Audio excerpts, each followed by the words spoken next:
What's up, guys? It's Dave from Lone Wolf TV back with another video, and it finally arrived. Star Wars Rogue One, a Star Wars story.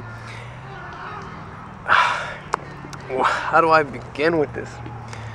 So right off the bat, this is just a reaction towards the movie. I'm just gonna give my thoughts on it, not really a review, but there might be some spoilers, there might not be. It's just, this movie is so interesting because it's the first of its kind. Remember, this is the first anthology film, and it separates itself from the saga films, the Skywalker family itself. So it is a very new take on Star Wars, something we've never seen. And did it live up to the hype, to the expectations? Honestly, anything when it comes to Star Wars can live up to any expectations, because Star Wars expectations are so high. That does not mean I did not enjoy this movie. I found this movie to be super fascinating, and for the right reasons. It does expand the world. It expands the Star Wars world. We all know the story, the rebels stole the plans, but just from that, making it, showing the actual events, it's nothing we've seen before, and I think it's a fascinating movie. I really enjoyed it. Is it a perfect movie?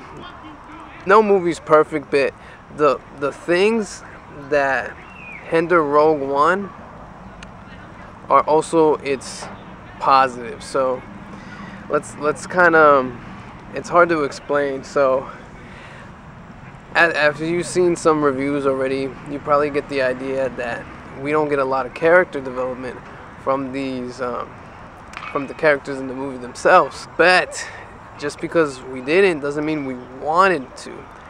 I found myself wanting to learn more about these characters, even though we didn't get a lot of them in the film.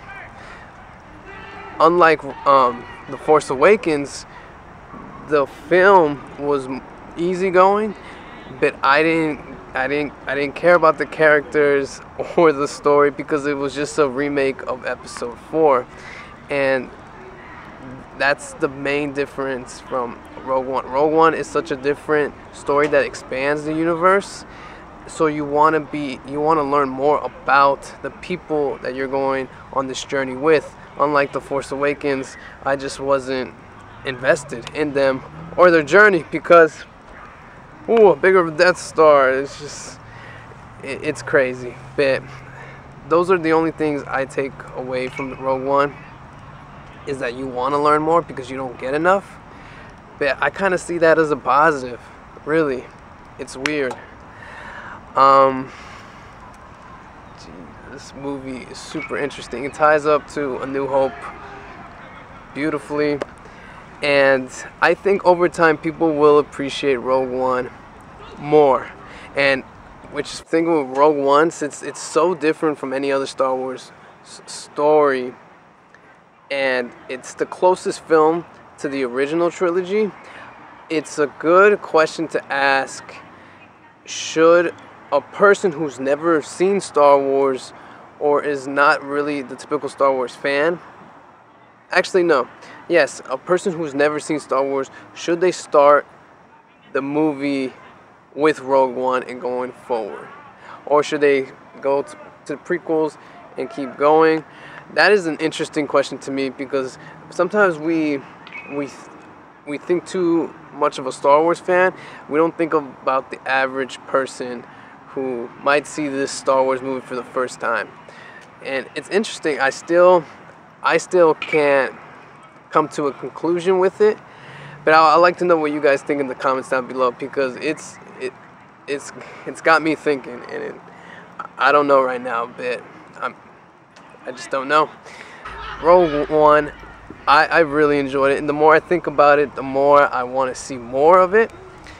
And I'm not trying to bash The Force Awakens, because the facts are that it's just a remake of A New Hope. And I watched it recently, and still I got nothing, and those characters got me nothing going for them. And it just makes me want to watch Rogue One again, which I think if the movie does that, make you want to learn about the characters more and watch it again, I think the movie did its job. So that's pretty much it, guys. I love the Rogue One, A Star Wars Story. Have you seen it? What do you think of it? Where does it rank in your Star Wars films? If I had to rank it, honestly, I'm curious to see where you guys would rank it. So let me know in the comments down below. Have you seen Rogue One, and where do you rank it in the Star Wars movies so far? And that's pretty much it, guys. It's Dave from Lone Wolf TV, and I don't know when, but I'll see you guys soon.